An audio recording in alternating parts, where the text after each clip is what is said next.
sáng năm mới, thời tiết cũng lạnh hơn nhiều rồi em ạ. Anh không có ấm này. Sưởi cho nó ấm. Mà thỉnh thoảng các bạn nhỏ được đến trang trại của mình chơi, em thấy vui em nhỉ? Ở đây các cháu ở gần nên là cũng mình ở đây ạ. À, mà em đến gặp mẹ không gặp hay sao mà anh thấy em lại mang giỏ trứng về? Hôm trước em có đến thăm mẹ thì chị Linh có nói với em là mẹ về quê, chắc phải vài hôm nữa mới lên anh ạ. Thế Linh cô ấy đi làm à? Mà em đến đấy gặp Linh thì cô ấy có làm khó em không? Chị Linh có đi làm, em không gặp chị ấy ở nhà đâu. Em đến thì đã thấy nhà khóa cửa. Em gọi điện cho mẹ thì thuê bao không liên lạc được. Em cũng không biết mẹ đi đâu nên là em đã ngồi ở cửa để chờ. Em đợi một lúc thì chị Linh gọi điện cho em bảo là mẹ đi về quê chứ em cũng không gặp chị ấy. Nhưng mà em cũng thấy lạ thật. Em chỉ gọi điện cho mẹ em thì thuê bao rồi, chứ em có gọi điện cho chị Linh đâu. Nhưng mà chị vẫn biết là em đến nhà anh ạ. À, hay là ở nhà mẹ em có lắp camera? Thì mới đầu chị Linh cũng nói với em là chị ấy nhìn qua cam thì thấy em đến. Nhưng mà em không thấy cam nào đâu. Thế à? Cứ như kiểu là chị ở trong nhà nhưng mà tránh mặt em không muốn gặp ấy. À, thế thì cũng tốt em ạ. Anh nghĩ em cũng không lên gặp Linh đâu. Vâng, chủ yếu là em cũng đến thăm mẹ xem như thế nào thôi. Chứ còn em cũng không muốn gặp chị ấy. Ừ. Thế được rồi, thế để mẹ đi xuôi quê về thì chúng ta sẽ đến gặp mẹ để nói chuyện này xem thế nào nhé. Vâng, em cũng muốn trao đổi trực tiếp với mẹ, chứ em cũng không muốn thông qua chị Linh đâu. Ừ, được rồi em ạ. À, một thủ tiêu này. Hôm nay anh cũng bận một số công việc nên anh phải ra ngoài. Em cứ ở nhà nhé. Vâng, anh mà bận công việc thì anh cứ đi giải quyết đi. Trang trại này bây giờ cũng có mấy con gà thì em cũng tự chăm sóc được, em Ừ. không phải lo đâu. Em cứ ở nhà nhé, đút lửa sửa cho ấm, không cũng không phải làm gì đâu. Em biết là anh ơi thì mặc áo ấm vào nhá. Ừ, Em thấy trời hôm nay cũng rét lắm đấy. anh biết rồi.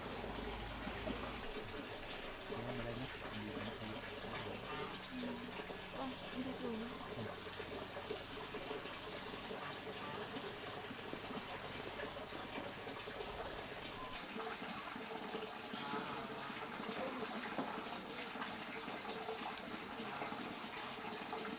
Trời lạnh như thế này, hay là mình ra xem những đợt người kia đã thu hoạch được chưa nhỉ? Trời rét rét mà làm ít mất rừng. Ăn hết cho tôi thử, ấm lên nữa.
lương đấy cũng nhiều, mình tăng giá đi một ít, còn chỗ kia để lại làm giống với mình làm một ít mất nữa.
Vừa rồi bên công ty ông Tuấn giới thiệu cho mình một cái dự án rất là lớn.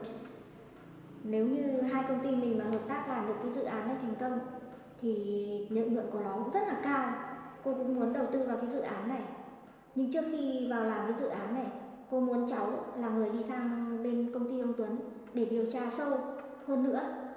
Mà cái dự án này cô giao cho cháu làm thì đích thân cháu phải làm, chứ cháu không được giao cho người khác. Cháu xem. Mà cái dự án này chú Tuấn mang đến lâu chưa hả cô? Ông ấy cũng mới mang đến thôi. Ông ấy nói là cái dự án này đầu tư tuy là lớn nhưng mà lợi nhuận của nó cũng rất là cao. Cho nên là cô đã kiểm tra rồi, không có vấn đề gì đâu. Nếu như công ty mình mà ký được cái dự án này ấy, thì sang năm công ty của mình sẽ có công việc ổn định để cho công nhân làm. Mình cũng không phải lo gì đến công việc nữa. Cô cũng rất muốn đầu tư vào cái dự án này. Nhưng trước khi đầu tư vào cái dự án này, cô muốn cháu đi sang bên công ty ông Tuấn và điều tra rõ cho cô về cái dự án này cho cô, để cho cô còn ký hợp đồng. Dạ vâng, được ạ. Việc này cũng giao cho cháu. Cháu sẽ chủ động sang công ty chú Tuấn để điều tra kỹ về dự án này ạ. Vâng, cháu chào cô, cháu đi luôn ạ. Cháu đi làm nhé. Vâng ạ. Không có gì cháu sẽ báo cáo sớm cho cô.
Đấy là bà 280 thì cắt vào ngày thì ai bằng ngày nó thì nặng. Đổ ra này, cho một nửa đi, cho một nửa miếng đi. Có chín nhở? Em không mang đủ em đẩy bán đi sợ bán được hôm qua bán đúng được 3 cây kiểu màu lạnh mảng lạnh 3 cây thế tí mà về lại về cho 3 cây thôi lại về em mày gần đây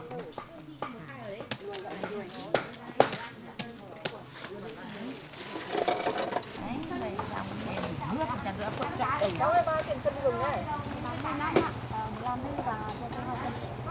Phần cho với nhá. Nhà kia. Phần cho với nhá. 1 cân à? 2 cân đi. 2 cân không? đi về nó này 5 em Cân ở đấy nhá. Về năm đi chắc có cải. Đấy ạ. Em nhặt cân luôn cho chị nhá. Để nó về chắc có cải đó. Ta ra đây. Gừng đó. Đa đấy nhỉ? Đa nguyên vật thịt đấy. Gừng ngon đấy. Hả? Gừng này ngon lắm ạ. bao nhiêu tiền 15.000 người ta hỏi bao nhiêu tiền để cho non lắm Nhớ nhặt cho hai chị 2 cân nhá. Vâng, vâng.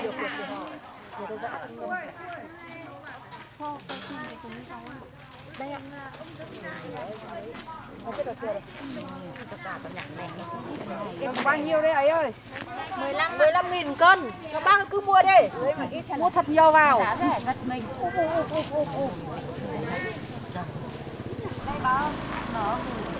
Này, bà trả tiền công này. trồng để ăn thoải mái đi Dầu cũng được ăn, cũng được. ra đi Rượu cũng được. hùng gió đi Có thì xanh cái đây.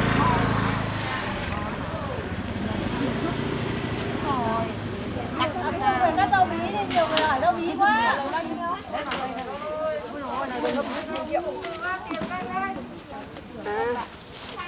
Củ gừng à? Gừng. Bao tiền cân đấy? 15.000 một cân đang mua để Đấy. Thế nhá, thấy chưa?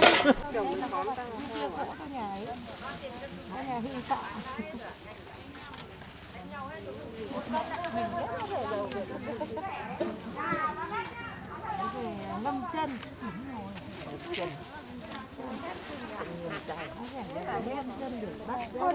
Trong nhà Nhiều ghê, không còn trong cân. mày ở gần đấy thôi lại gần nào thế? quay tao có bác Hải Có cho bác hàng. mai còn đâu Có hết rồi ạ.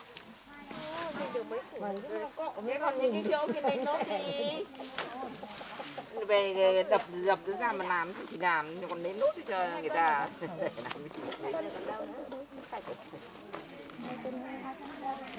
đang bị găm chân rồi bác Phương này họ tính ra hộ chị 33.000 đấy. vâng mấy cân đấy 2 cân 2. Nó đi bán hộ.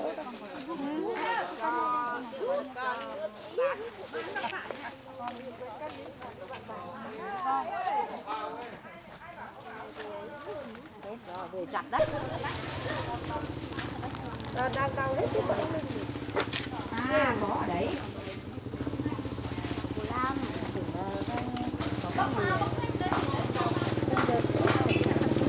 mùa này là lúc chết rồi bác Phương Tính ra hộ ấy. Tính của về chị ạ. mua đồ với tôi cũng cò đó thôi để tối xào chứ ba không có. Này, giảm tiền này. Để 5.000 nào để bảo trả cho chị vệ 30.000. Không có. tôi về đi đập cưới ấy. Đấy là bán tặng quả cà lá 10.000 cây. Bóc cây này. Bao nhiêu cân gừng cái cháu này? Của ba 1 cân ạ. Bảo ra đây.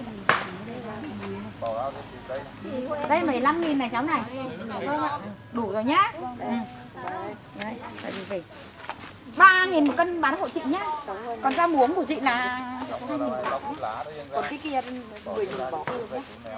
Ok. cái này làm cái này 10.000 một cân thôi đi rồi vứt ở đây về mang về để chặt Chị về lấy rau à? chị về lấy rau cứ về chặt 2 cây 17.000 của anh lên cao nhất em ở ngoài chụp bên dưới đẹp hết.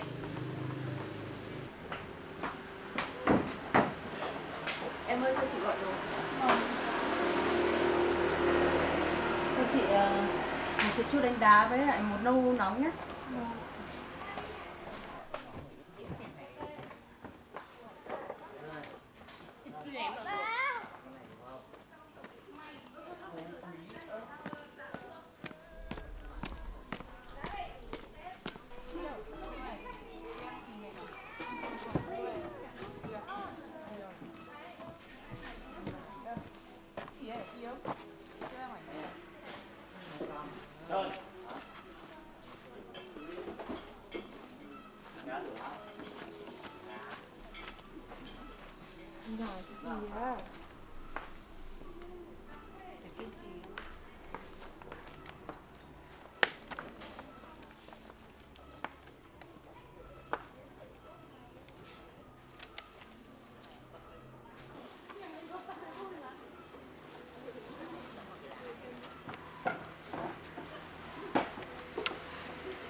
Chú chào cháu. Hôm nay có việc gì mà cháu gọi chú đến đấy? Chú cứ ngồi đi ạ.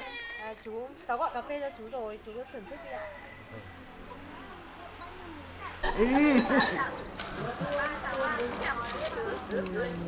À đấy, đi vẽ. Ôi, khiếp vẽ đấy. Trên đường vào đây là sốc, nó buồn ngủ gật. Vào đây cái tỉnh Nhờ kế hoạch lần trước của chú May mà toàn bộ tài sản của nhà cháu đã thuộc về cháu. 11:15 cháu nhá. cảm ơn chú nhé. Một kế hoạch hoàn hảo của chú mà toàn bộ tài sản của mẹ cháu bây giờ đứng tên của cháu rồi. Cháu cảm ơn chú về cái kế hoạch hoàn hảo đấy. Và nhờ có chú mà cháu có ngày hôm nay. Cháu cảm ơn chú rất nhiều ạ. Chú cũng chúc mừng cháu bởi vì số tài sản của gia đình bây giờ cũng đã thuộc về cháu. Nhưng chú nghĩ cũng phải thôi. Trong suốt thời gian qua, cháu sống ở chỗ bà Lan. Như thế thì cái số tài sản bây giờ thuộc về cháu thì cũng là đúng thôi. Dạ vâng ạ. Hôm nay cô Nghĩa có giao cho cháu là đến gặp chú để tìm hiểu về cái dự án mà lần trước chú đưa cho cô ấy ạ.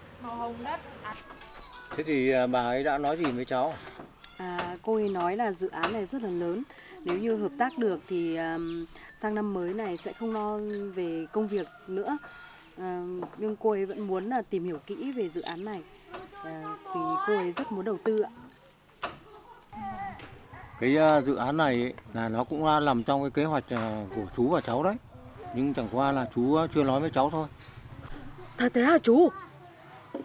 Đúng vậy. Nhưng mà việc của cháu cần làm bây giờ ấy, là cháu phải cho người đến mua cái cổ phần của công ty Bà Nghĩa. Và nếu như có mua được cái cổ phần công ty của Bà Nghĩa thì kế hoạch của chúng ta mới thành công được. Nhưng mà liệu bà ấy có bán số cổ phần đấy không chú? Mà để mà mua được số cổ phần đấy cháu nghĩ là cũng hơi khó đấy. Cháu yên tâm, chú chắc chắn là bà ấy sẽ bán. Thế nhưng bà ấy bán nhiều hay ít ấy, thì việc này là chú cũng chưa nắm được. Nhưng tất cả mọi việc vẫn tùy thuộc vào cháu đấy. Bây giờ cháu phải làm thế nào hả chú? Bây giờ cháu phải cho một người đến mua cái số cổ phần của công ty đấy mà cháu không được xuất hiện. Nếu không ấy, thì kế hoạch của chú cháu mình sẽ bị bại lộ đấy. Nếu như cháu mua được cái cổ phần đấy thì chú cháu mình cũng đã đạt được 70-80% cái số cổ phần của công ty này rồi. Nên cháu cũng không cần phải mở công ty mới nữa. Mà theo chú nghĩ cái số cổ phần lớn như thế thì cháu cũng đã đứng đầu ở cái công ty của bà Nghĩa này rồi. Và cái vị thế ở ngoài xã hội cũng đã rất là tốt rồi. Dạ vâng, thì nhất định cháu phải cho người mua luôn số cổ phần đó mới được chú ạ. Chú uống nước đi chú. Mời cháu nhé. Vâng ạ.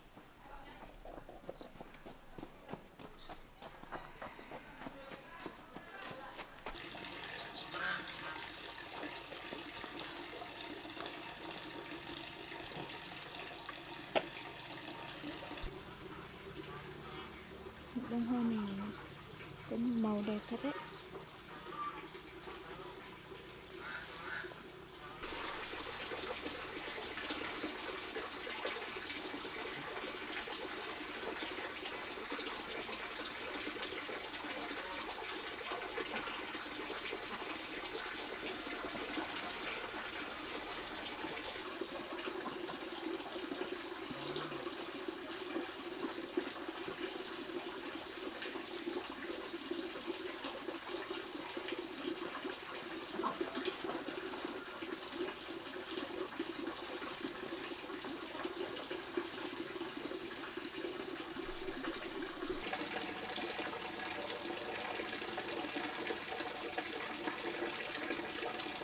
Đi lấy nước để vào cho sản phẩm đến của vườn mình đi. Mình đang đến rừng cây sạch.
Củ gừng này thơm rồi đấy.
cho nó nguội rồi mới cắt được. Mùi gừng thơm thật đấy.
Cái mứt này đẹp quá. Cái này chỉ cần để nguội là mình có thể cho vào nọ được rồi. Còn thơm nữa.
chào chị. Tường đến đấy à? Vâng. Em ngồi ghế đi, Vâng. để chị lấy nước.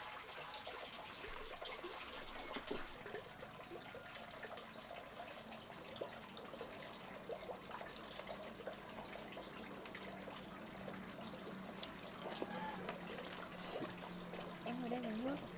Chị đang làm gì đấy ạ? Chị đang làm một ít mứt gừng. Với lại đây là món trà gừng chị vừa mới pha. Để chị rót em thưởng thức luôn nhé.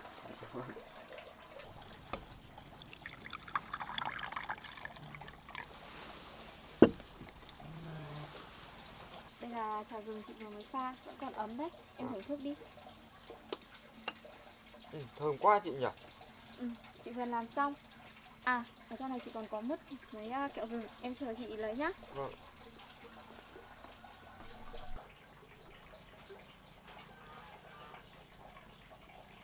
Ngon thật đấy. Uống một tí trà gừng của chị mà ấm hết cả người lên rồi. Thời tiết lạnh thế này, thưởng thức trà gừng với ăn mứt gừng này là hợp lắm đấy em ạ. Em thử thức cái món mứt chị làm đi. Nhìn hấp dẫn thế nhỉ chị nhỉ? Em ăn đi.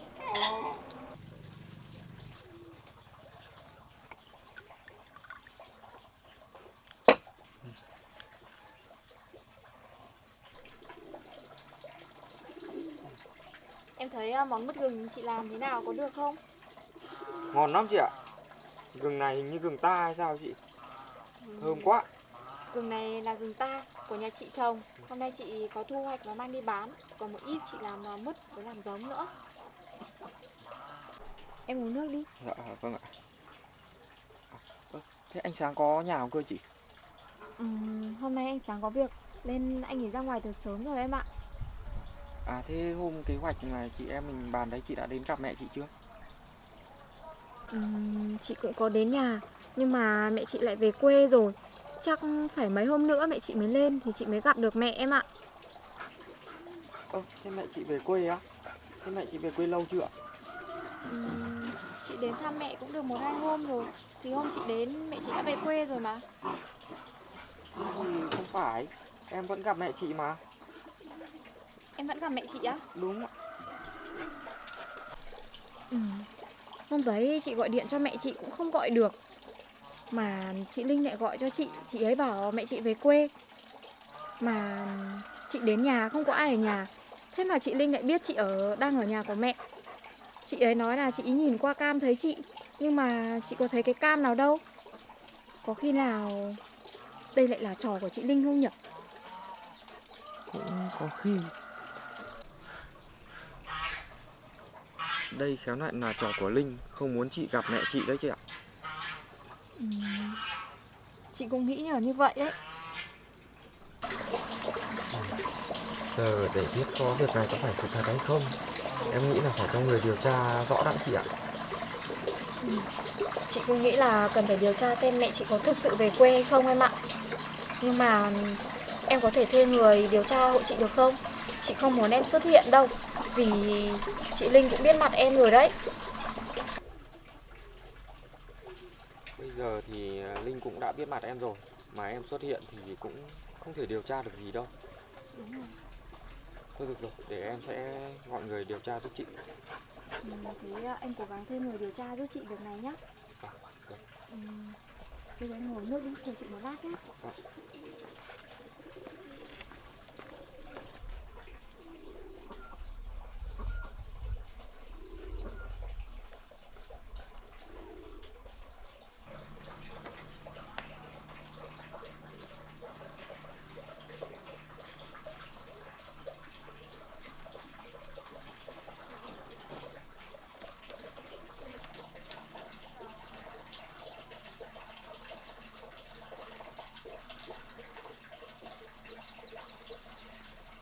Đây là toàn bộ số tiền tiết kiệm của mình.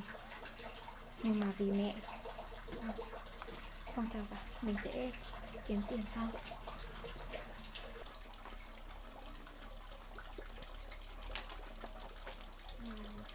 Ở đây chị cũng có một ít tiền.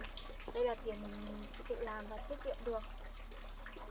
Bây giờ là công việc của chị thì chị cũng muốn nhờ em cầm số tiền này rồi thuê người điều tra giúp chị rồi. Ôi chị ơi, cái này chưa cần đâu chị ạ. Bao giờ thì cứ điều tra rõ ràng việc của mình đã. Xong lúc đấy mình mới lại thanh toán cho họ sau. Mà việc đấy chị cứ để em khác lo. Chị biết là em cũng đã giúp đỡ chị rất nhiều, nhưng mà bây giờ thuê người thì mình cũng cần phải có tiền. Em cứ cầm lấy số tiền này rồi thuê cho chị đi. Thôi chị ạ. Bây giờ mình cứ phải thuê người làm việc rõ ràng công việc này ra đã, mình mới trả tiền cho họ. Lúc đấy họ mới làm việc cho mình hết sức và rõ ràng ra được chị ạ. Nếu mà như vậy thì lúc nào em cầm đến số tiền này thì em cứ nói với chị nhé. Dạ vâng. Lần này chị sẽ bỏ số tiền này ra để điều tra mọi âm mưu của Linh. Nếu như có đầy đủ chứng cứ, nhất định chị sẽ báo cảnh sát để họ giúp chị điều tra việc này em ạ. Dạ vâng. Nếu như đúng như chị mấy em suy đoán thì chắc chắn công an họ sẽ vào cuộc chị ạ. Nhưng mà bây giờ để cần công an họ giúp đỡ thì mình cũng cần phải có một số chứng cứ để đưa cho họ ấy. Thế em cố gắng giúp chị việc này với nhá. Dạ vâng ạ. Em uống nước đi. Dạ vâng. Em uống nước. À, đây là món kẹo gừng đấy. Em thưởng thức đi. Dạ vâng ạ. Để em.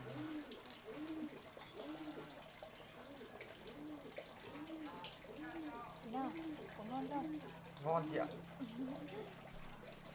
Kẹo gừng này thì có vị cay vì là chị lấy nguyên nước cốt gừng đấy. Nhưng mà ăn vào mùa đông thì nó cũng tốt. Ví dụ như là bị ho thì có thể ngậm viên kẹo này đấy. Em thì chị uống nước ạ. Em uống nước đi.